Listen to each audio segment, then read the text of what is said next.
Te habla tu doctora Minay Rodríguez y hoy vamos a hablar de la exploración de la conjuntiva.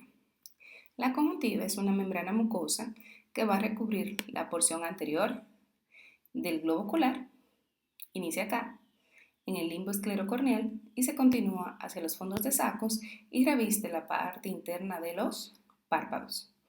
Esta conjuntiva es una membrana protectora que tiene una mucosa rica en glándulas. Va a tener una capa superficial llamada adenoides y vascular y una capa interna fibrosa. En esta capa superficial es que vamos a tener las glándulas mucinosas o de Glovet y también las glándulas de Wolfram y Krause que sean más pronunciadas en el fondo de saco superior y a nivel del tarso.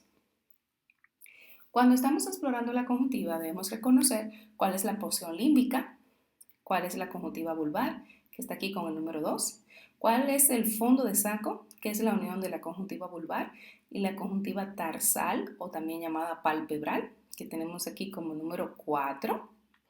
Y este fondo de saco, como estamos viendo aquí, tiene un excedente, miren los pliegues, porque esta conjuntiva es redundante para permitir los movimientos oculares, como estamos viendo que el paciente está en supraducción, mirando hacia arriba.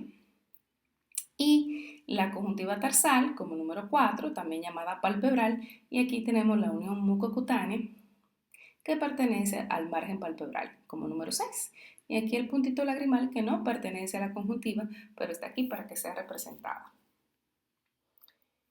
Estos vasos conjuntivales provienen desde el fondo de saco. Miren aquí, los vasos conjuntivales propios van a venir desde los fondos de sacos y se van a subdividir en vasos de primero y segundo orden más pequeños.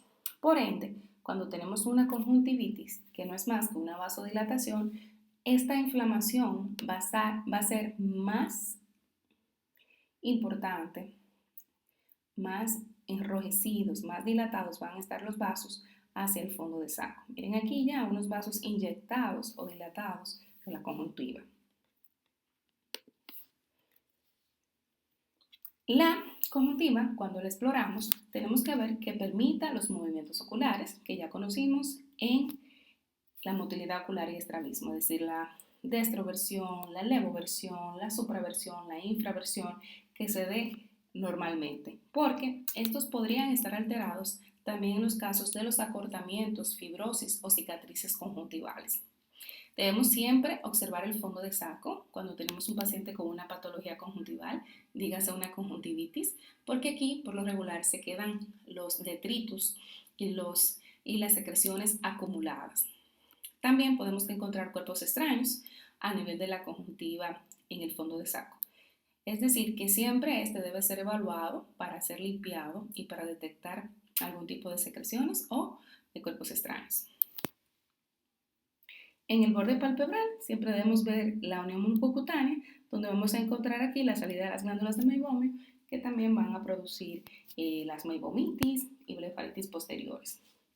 Y la eversión tarsal, que es una maniobra que se utiliza para revisar el tarso superior. El tarso superior es importante revisarlo en todos los pacientes que nosotros sospechemos o que nos refiera una sensación de cuerpo extraño. Cuando el paciente es impactado por un cuerpo extraño a nivel ocular, el lugar número 1 donde estos se colocan es en la córnea. Si cuando revisamos, hacemos una evaluación con una lámpara de mano, no lo encontramos en la superficie anterior del globo ocular, dígase córnea, dígase conjuntiva interpalpebral, el segundo lugar que debemos hacer o la segunda maniobra es la eversión del párpado, también llamada eversión tarsal. Aquí tenemos la eversión del tarso. Hay que pedir al paciente que mire hacia abajo. Se hace presión sobre el surco con ojitorrón. Se tracciona el párpado hacia arriba, alando de las pestañas, y ahí se puede explorar el tarso superior para retirar cualquier detritus, cuerpo extraño que esté sintiendo el paciente. Es una maniobra muy importante para la exploración de la conjuntiva y retirar cuerpos extraños. Para explorar esa conjuntiva tenemos que conocer cuáles son los factores que la permiten estar transparente, porque nuestra conjuntiva es transparente, por eso es que vemos detrás la esclerótica toda blanca. Cuando está inflamada por alguna infección o por alguna irritación, esta toma un tono asalmonado o sonrosado por la vasodilatación y salida de líquido de sangre, que es enrojecido a la superficie y toma ese tono enrojecido que se llama conjuntivitis. ¿Cuáles son los factores que van a cubrir esa conjuntiva? El parpadeo. El parpadeo constante que nosotros tenemos, gracias al músculo auricular, va a hacer un barrido de toda la superficie ocular, eliminando todos los detritus, bacterias, patógenos o alergenos que tenemos del ambiente, como partículas de polvo, que podrían irritar e enfermar la conjuntiva. El otro factor es su pH de 7.4, 7.45, que es ligeramente ácido e inhóspito para el estafilococo, que es el saprófito normal de la misma, y así evita las infecciones. La lágrima, esa lágrima es rica en lactoferrinas, lisocimas, que son bacteriostáticas e inclusive bacteriolíticas.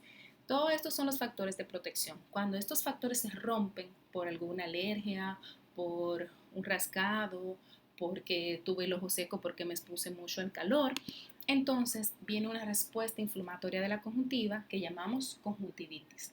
¿Qué va a pasar?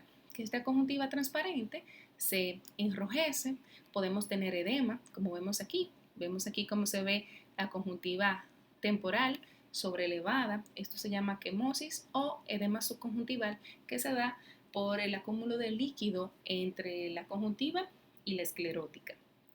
Estos pacientes pueden tener sensación de cuerpo extraño y esa sensación de cuerpo extraño se debe a respuestas inflamatorias del tejido linfoide, como vemos aquí, que se llaman folículos.